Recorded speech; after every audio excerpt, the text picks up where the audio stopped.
घर में मैं अकेला ही होता हूँ। तो बड़ा लड़का अपनी मम्मी के पास सिंगापुर रहता है, छोटे की टूरिंग जॉब है। तो अकेला रहने को बड़ी भयंकर दिक्कत आती है, कोई कंपनी नहीं, कुछ नहीं। बाकी हम लोग तो सूखे पत्ते ना जी, अच्छा हम लोग सूखे पत्ते कभी भी झड़ जाएंगे, ठीक है ना। इतने 74 एज होगी हमारी, ठीक है, ज़्यादा है भी नहीं ना। हमारे को चलने में दिक्कत है, मेन कारण है। अच्छा, कहीं नहीं जा पाते, हम व्हील चेयर पर चलते हैं, तो उससे लिमिटेशन है आने जाने की। ये तो हम तो बड़ी एक्टिव लाइफ थी हमारी, इसलिए असल में काफ़ी बीमार रहा तो लेटे रहना पड़ा। खूब काम किए अपने टाइम में, जितना उसका उतना काम किए हैं। जितने ऑफिसर की नज़रों में अच्छे रहे, हमेशा उन्होंने सपोर्ट किया। और फिर मेरे को डिपार्टमेंट से ना संचार श्री अवार्ड मिला था। वो एक्स्ट्रा कोई काम मतलब होता ना फीचर हो तब मिलता है जी, और वो आम नहीं मिलता किसी को, तो वो भी मुझको मिला संचार श्री अवार्ड। एक इंसान जो ताउम्र अपने परिवार के पालन पोषण के लिए जी तोड़ मेहनत करता है, अपनी पूरी जिंदगी निकाल देता है बच्चों के भरण पोषण पढ़ाई लिखाई करवाने के लिए, बिटिया की शादी के लिए कर्जे में दबता है और न जाने क्या क्या देखता है, महसूस करता है और सहता है। लेकिन ये हमारे समाज की विडंबना ही तो है। पूरे परिवार पर बरगद की तरह छाव फैलाने वाला व्यक्ति वृद्धावस्था में अकेला, असहाय और बहिष्कृत जीवन जीने पर मजबूर हो जाता है। और ये कहानी सिर्फ एक दो परिवार की नहीं, बल्कि न जाने कितने ही वृद्ध बुढ़ापे का दंश झेल रहे हैं। बुढ़ापा दंश उनके लिए हो जाता है जिनके पास सब कुछ होते हुए भी कुछ नहीं होता, साथ बैठने वाला कोई नहीं होता, हालचाल लेने वाला कोई नहीं होता, और तो और बुढ़ापे में जब बीमारियां दस्तक देती हैं तो कोई देखभाल करने वाला नहीं होता। बच्चे अब अपने पैरों पर खड़े हो गए हैं, वे भी अपने परिवार के पालन पोषण में इतने शुमार हुए कि उन्होंने अपने माँ बाप को ही भुला दिया। आखिर यही तो जीवन का कालचक्र है, और इसी कालचक्र में दुनिया घूमती है। आज जो बच्चा है वो वयस्क होगा और फिर वृद्ध होगा। समाज भी इस क्रम से भली भांति अवगत है, फिर भी किसी वृद्ध को देख अनदेखा क्यों कर देता है। सवाल जो आपसे और हमसे भी जुड़ा है, इसलिए आज हम आपको मिलवाने जा रहे हैं एक ऐसे 74 वर्ष के वृद्ध से जिनका नाम परमिंदर सिंह है, जिन्होंने MTNL के ट्रेनिंग सेंटर में अपने 28 वर्ष दिए। अपने कार्यकाल के दौरान इन्हें कई बार इनके किए गए कार्यों के लिए पुरस्कार से भी नवाजा गया। और जब पंजाब में आतंकी गतिविधि के दौरान ये पंजाब के लुधियाना में सरकारी नौकरी में कार्यरत रहे, ताउम्र इन्होंने बड़ी ही बहादुरी और ईमानदारी से सरकारी पद पे रहकर अपने परिवार का पालन पोषण किया, बच्चों को बेहतर से बेहतर शिक्षा प्रदान करवाई।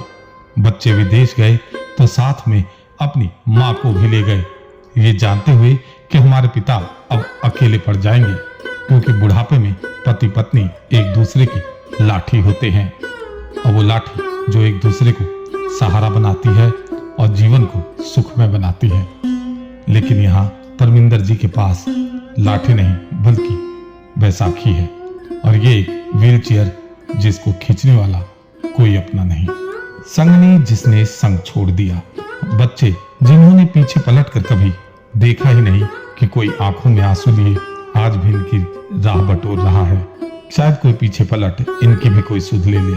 इनके अतीत के कुछ पन्ने हमने भी पढ़े, जिसको शायद शब्दों में बयां करना मुश्किल होगा, लेकिन आप इशारे में बस इतना समझ लीजिए कि सोचा नहीं था कि जिंदगी में ऐसे फसाने होंगे, रोना भी जरूरी होगा और आंसू भी छुपाने होंगे। मेरा नाम परमिंदर सिंह है जी।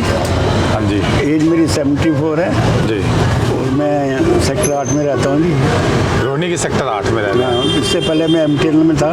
अच्छा। मैंने 28 साल सर्विस करके रिटायर हुआ हूँ। रिटायर है तो घर में मैं अकेला ही होता हूँ। तो बड़ा लड़का अपनी मम्मी के पास सिंगापुर रहता है, छोटे की टूरिंग जॉब है। तो अकेला रहने को बड़ी भयंकर दिक्कत आती है, कोई कंपनी नहीं, कुछ नहीं।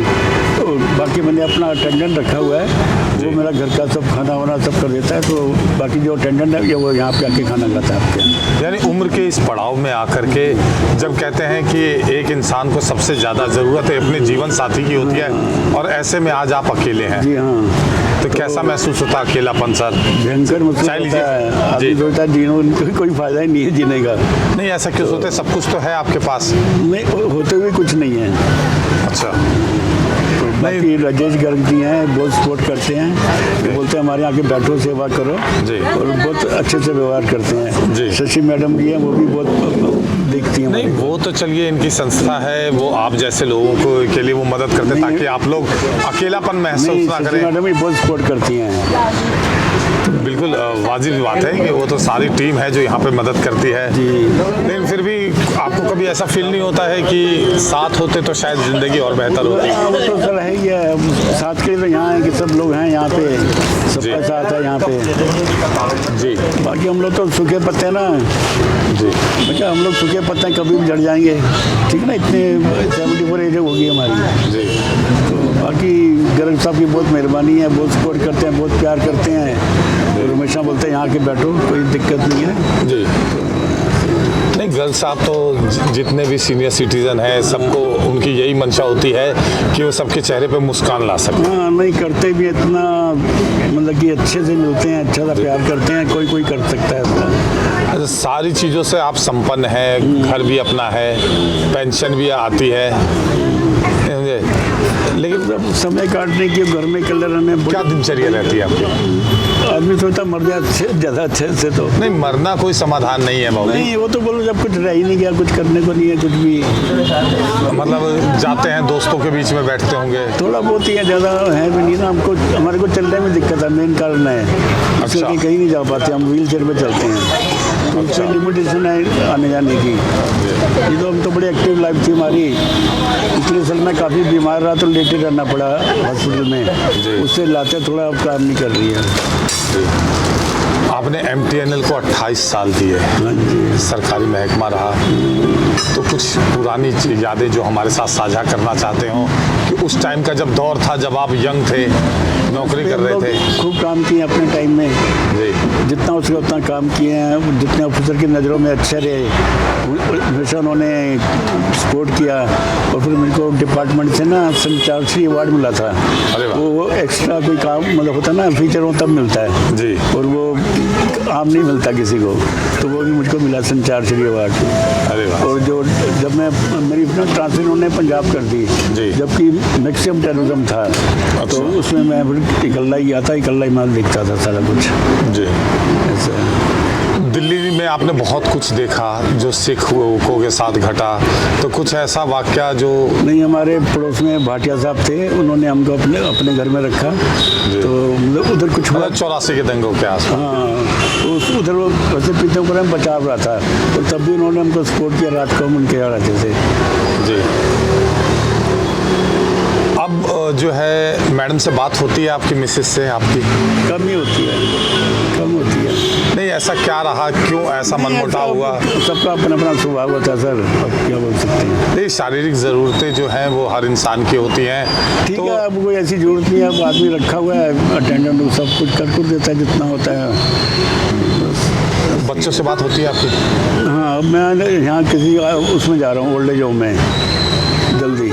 नहीं तो ओल्ड एज होम जाने के वहाँ पे भी तो आप अकेले ही रह जाएंगे। सर वहाँ पे लोग होते हैं, बैठेंगे, करेंगे, कुछ सेवा करेंगे, कोई लंगर बना रहा है, कुछ कटिंग कर देंगे बैठे बैठे, ऐसा होता है ना।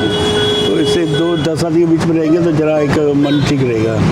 मतलब सिर्फ आप अपने मन को बहलाने के लिए ओल्ड एज होम में जाना जो भी चाहते कुछ हैं सेवा करने को मिल ताकि जाएगा। आपके हम उम्र के लोग वहाँ पे मिल जाएं। हाँ, बस यही बात है सर।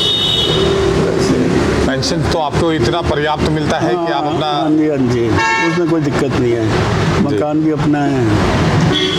तो मतलब बिल्कुल सब कुछ छोड़ के ओल्ड एज होम जाना क्या लगता है सही लगता रहेगा? है क्या मोह माया है, जितनी होगी रगली, बाकी देखते हैं कि कितना बार रह सकते हैं।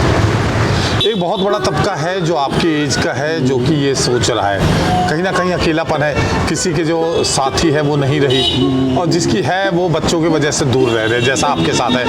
तो क्या मतलब हर कोई ऐसा ही रास्ता अपनाता होगा जैसा आपने सोचा कि ओल्ड एज होम जाना है?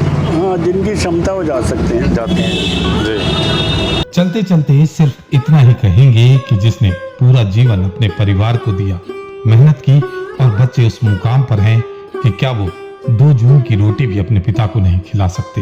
शायद आज हमारे समाज में वेस्टर्न कल्चर को ज्यादा तर्ज दिया जा रहा है, तभी तो आए दिन वृद्धाश्रम खोले जा रहे हैं। वक्त आ गया है कि हम अपनी आने वाली पीढ़ी को भारतीय संस्कृति से अवगत करवाएं, ताकि समाज एक बार फिर से सौहार्द, प्रेम, भाईचारे के पथ पर चल सके।